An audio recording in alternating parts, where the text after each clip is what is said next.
জগন্নাথ বিশ্ববিদ্যালয়ের ছাত্র সংসদ নির্বাচনে শিবির সমর্থিত প্যানেলের ভূমিধ্বস বিজয় হয়েছে। আলহামদুলিল্লাহ।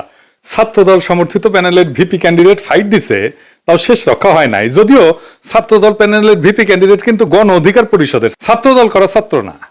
শিবির সমর্থিত প্যানেলের জন্য শুধু না, এটা জগন্নাথ বিশ্ববিদ্যালয়ের জন্য একটা ইতিহাস যে এটা জগন্নাথ বিশ্ববিদ্যালয়ের প্রথম ছাত্র সংসদ নির্বাচন। সকল জরিপ, বড় দল, বাঙ্গু মিডিয়া, বাঙ্গু সুশীল এবং গোয়েন্দা সংস্থার পরিকল্পনা ব্যর্থ করে দিল সাধারণ ছাত্রছাত্রীরা এইভাবেই।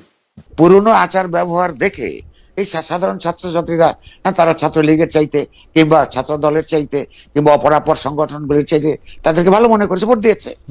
আগামী 1 মাসের মধ্যেই যদি এই সমস্ত ক্যাম্পাস আবার ভোট হয়, আমি আপনাকে লিখে দিচ্ছি ছাত্র শিবির পাশ করবে না।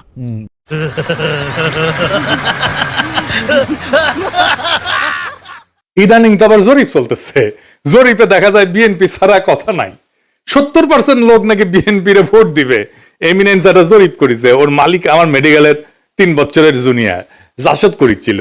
ওর এনজিও হেলথ নিয়ে কাজ করে ওই এমিনেন্স, এখন নতুন ধান্দাবাজিতে নামিছে।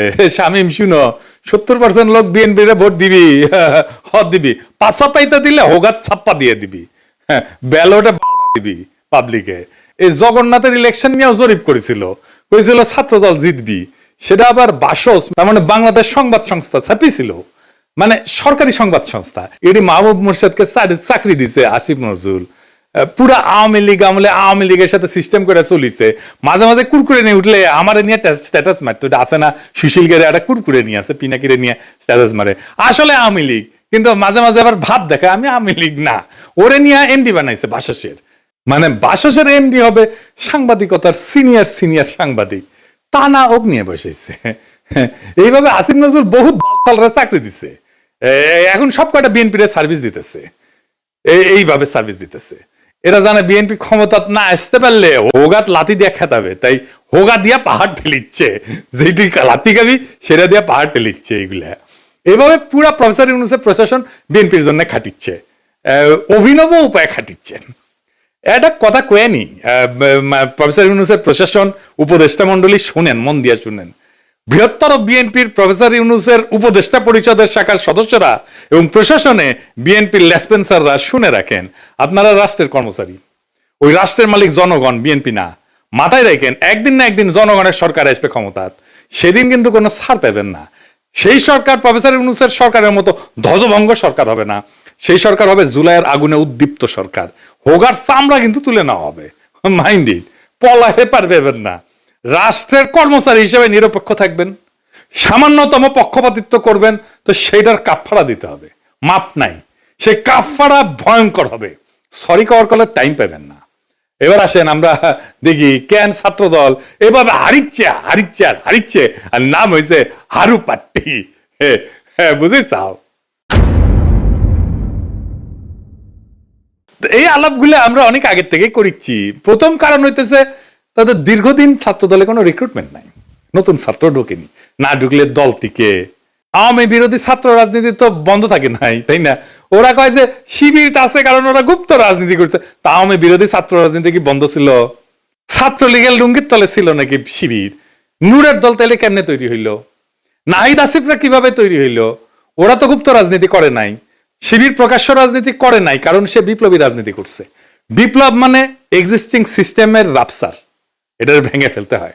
যেই শক্তি প্রকাশ্য সে ইতিমধ্যে রাষ্ট্রীয় নজরদারির ভিতরে থাকে, তাই সে রাপসার করতে পারে না এক্সিস্টিং সিস্টেমকে, বিপ্লবী হইতে পারে না। বিপ্লব মানে অসম লড়াই, এইখানে ট্রান্সপারেন্সি থাকাটা আত্মঘাতী, গোপনীয়তা এখানে নৈতিকতা না, এইখানে স্ট্রাকচারাল নেসেসিটি। বিপ্লবী হইতে হইলে তাকে গোপনে রাজনীতি করতে হবে। এই কাজটা করেছে শিবির, সেজন্য বিপ্লবী ক্যারেক্টার নিয়ে দাঁড়াইছে, সেই জন্য তারা এই ভূখণ্ডের ইতিহাসে সবচেয়ে শক্তিশালী ছাত্র সংগঠন হিসেবে উত্থিত হয়েছে। গুপ্ত ছিল, ছাত্রলীগের লুঙ্গির তালে ছিল, এইসব বইলা লাভ হয়েছে কেন? হয় নাই, হবেও না।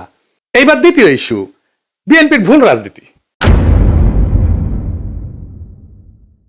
ভুল বলাটা ঠিক না, মানে যে রাজনীতি করতেছে, মুক্তিযুদ্ধের চেতনা মারাইতেছে, সেটা আত্মঘাতী হইতেছে। ক্রমাগত তারা মুক্তিযুদ্ধের চেতনা ডুবন্ত নৌকায় চইরা নিজের রাজনৈতিক ভবিষ্যৎকে ধ্বংস করিচ্ছে।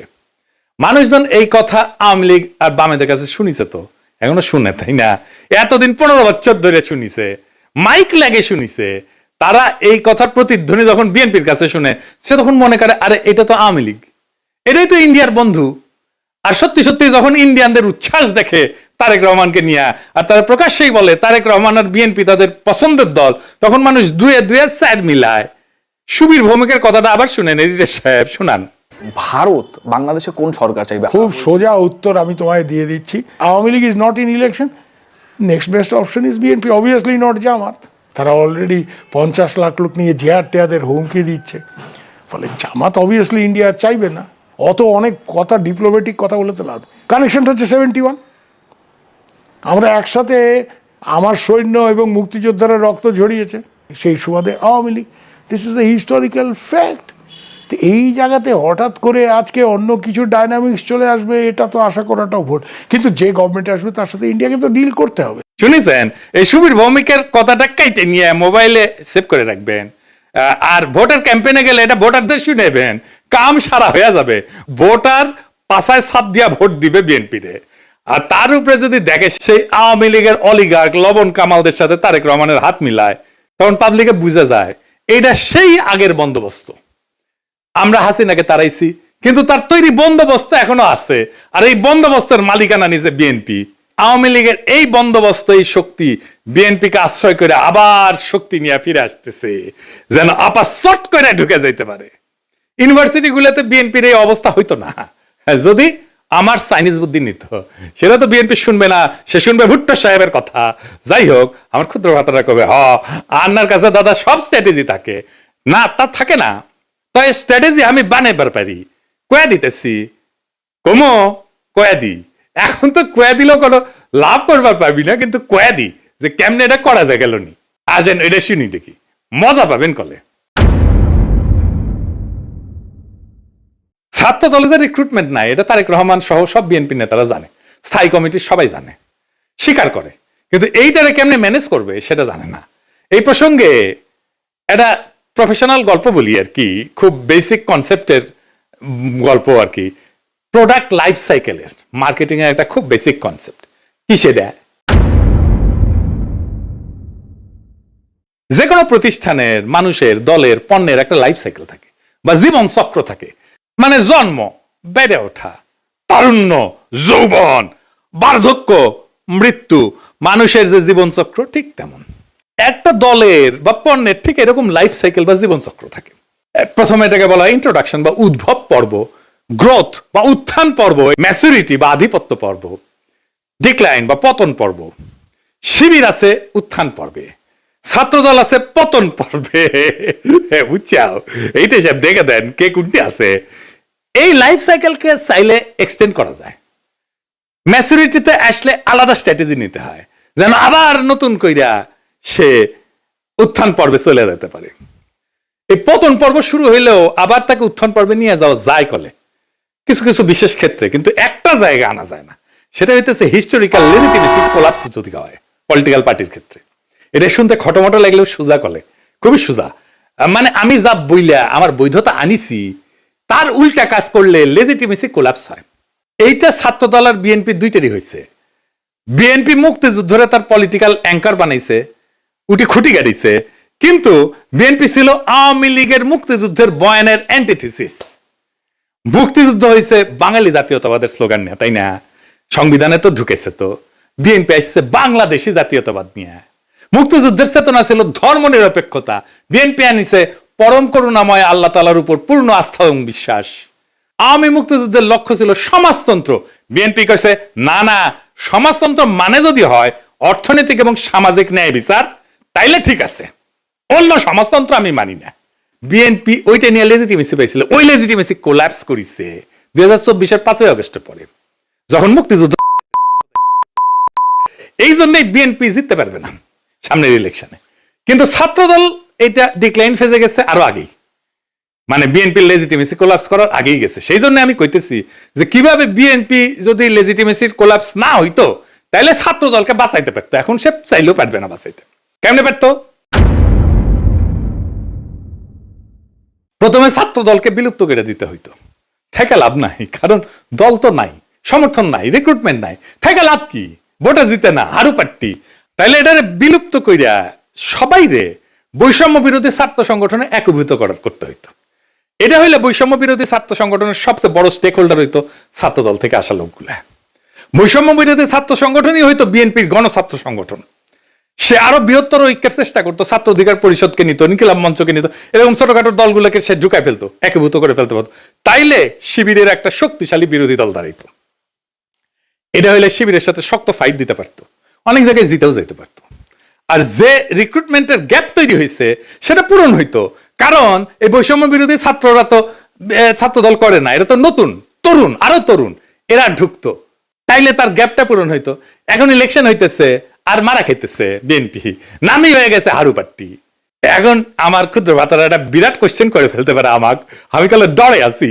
হ্যাঁ, যে কয় যদি দাদাস দলে যদি এইভাবে লাইফ সাইকেলের মধ্যে যায়, উত্থান পতনের মধ্যে দিয়া যায়, তাহলে তো আমেরিকা রিপাবলিকান আর ডেমোক্রেটদের মইরা ভূত হয়ে যাওয়ার কথাই ছিল।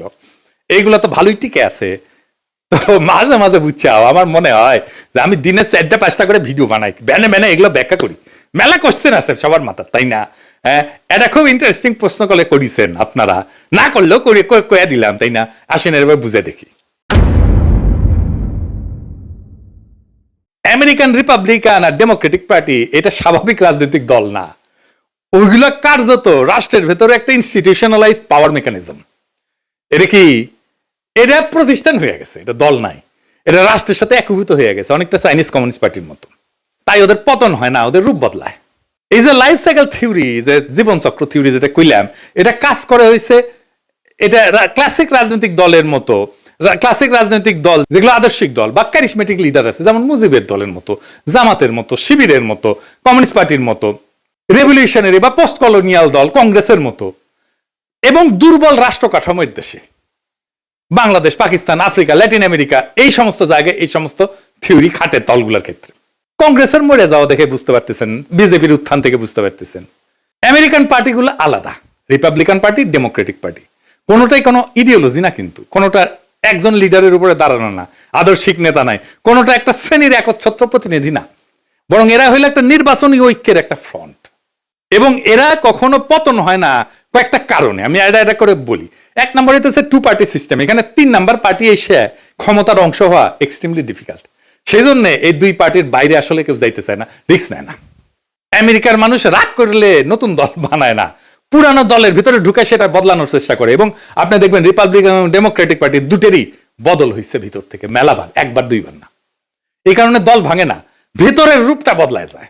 এখানে পার্টি মানে কিন্তু দর্শন আদর্শ না, রিপাবলিকান মানে একটা জিনিস না, কিন্তু একটা পার্টি না। এর মধ্যে রিগানের কনজারভেটিভ পার্টি আছে, বুশের নিউকন আছে, ট্রাম্পের পপুলিস্ট পার্টি আছে, ন্যাশনালিস্ট পার্টি আছে। ডেমোক্রেটিক মানেও এক জিনিস না, ক্লিনটনের নিও লিবারেল আছে, ওবামার টেকনোক্রেটিক পলিটিক্স আছে, বার্নি স্যান্ডার্সের ডেমোক্রেটিক সোশ্যালিস্ট আছে। তাই ভেতরের আইডিওলজি কে নেতৃত্ব দিচ্ছে সেই আইডিওলজিটা বদলায়, কিন্তু পার্টি থাকে। আর একটা জিনিস হচ্ছে স্টেট পার্টি, একটা ফিউশন হয়েছে আমেরিকা, পার্টি আর স্টেট একসাথে মিলে গেছে। যেমন কংগ্রেস ককাস বলে একটা জিনিস আছে, যেখানে 2 পার্টি একসাথে কাজ করে, স্টেট গভর্নর নেটওয়ার্ক যেটা, সেখানে 2 পার্টি একই সাথে সমান শক্তিশালী, থিঙ্ক ট্যাঙ্ক, তারপরে যে ডোনারদের ক্লাস, মিডিয়ার যে ইকোসিস্টেম, সবকিছু মিলে এটা একটা সংগঠন না, এটা একটা পাওয়ার ইনফ্রাস্ট্রাকচার হয়েছে। আমেরিকান এলিটদের যে কনফ্লিক্ট, এইটা ম্যানেজ করা হয় এই 2 পার্টির এই সিস্টেমের মধ্যে দিয়া। এই 2 দল আসলে এলিটদের মধ্যে পাওয়ার শেয়ারিং মেকানিজম, জনগণের যেটা ক্ষোভ এটাকে ইনস্টিটিউশনাল চ্যানেলের মধ্যে ঢুকে দেয়। আর এরা ক্রাইসিসে ভেঙে যায় না, রিব্র্যান্ড করে নিজেদেরকে। যেমন ধরেন ভিয়েতনাম যুদ্ধের পরে ডেমোক্রেটদের রিফর্ম হয়েছিল, সিভিল রাইট মুভমেন্টের পরে রিপাবলিকানরা একটা সাউদার্ন স্ট্র্যাটেজি নিয়েছিল, 2016-তে সেটাতে ট্রাম্পের নতুন তত্ত্ব, এই পপুলিস্ট তত্ত্ব নিছে। তারা ইডিওলজিক্যাল রিসাইক্লিং করে। তার মানে কি ওরা কখনো মরবে না? মরবে, কিন্তু পার্টির নাম মরবে না, ভেতরের আত্মা মরে যাবে। আজকের রিপাবলিকান পার্টি লিঙ্কনের রিপাবলিকান পার্টি না, আইসেনহাওয়ারের রিপাবলিকান পার্টি না, আজকের ডেমোক্রেটিক পার্টি জন এফ কেনেডির ডেমোক্রেটিক পার্টি না, বা ফ্র্যাঙ্কলিন রুজভেল্টের ডেমোক্রেটিক পার্টি না, কিন্তু লেভেলটা টিকে থাকে দলের, কারণ লেভেলটাই পাওয়ারের টিকিট। বাংলাদেশের দল মানে রাজনীতি, আমেরিকায় দল মানে রাষ্ট্র পরিচালনার সফটওয়্যার। সফটওয়্যার তো আপডেট হয়, ডিলিট হয় না, ইনকাই আর কি। সেই জন্য এগুলা ডিক্লাইন হয় না। তো জগন্নাথ বিশ্ববিদ্যালয়ের নতুন ছাত্র সংসদকে অভিনন্দন। এই বিজয় কোনো দলের কিন্তু একক বিজয় না, এটা সাধারণ ছাত্রছাত্রীদের বুদ্ধিবৃত্তিক বিদ্রোহের ফল। আপনাদের সামনে কাজ অনেক। আপনাদের ক্যাম্পাসে এখনো পর্যাপ্ত ক্লাসরুম নাই, পর্যাপ্ত টয়লেট নাই, বিশেষ করে নারীদের টয়লেট নাই, স্যানিটেশন সংকট আছে, আবাসন নাই, ক্যান্টিন নাই, এই সমস্যাগুলো আজও সমাধান হয়নি, কারণ এগুলো কখনোই রাষ্ট্রের কাছে অপরিহার্য সংকট হয়ে ওঠেনি। এখন দায়িত্ব আপনাদের এই সংকটগুলোকে দাবি থেকে প্রয়োজন থেকে অনিবার্যতায় রূপান্তর করার। রাষ্ট্র সাধারণত তখনই নৈরাচরে বসে যখন বোঝে এই সমস্যার সমাধান না হইলে স্বাভাবিক শাসন চলবে না। আমি বিশ্বাস করি ঐতিহাসিক ছাত্র সংসদ যদি সংগঠিত, ধারাবাহিক এবং নৈতিক চাপ তৈরি করতে পারে, তাইলে এই ক্যাম্পাসের বাস্তবতা বদলাইতে বাধ্য হবে। আর একটা কথা পরিষ্কার করে বলি, প্রফেসর ইউনূসের সরকার এবং প্রশাসনকে রাষ্ট্রের কর্মচারীরা কারো দলীয় সম্পদ না। রাষ্ট্রের মালিক জনগণ। সময় বদলায়, সরকার বদলায়, কিন্তু দায় থেকে কেউ কিন্তু মুক্ত হয় না।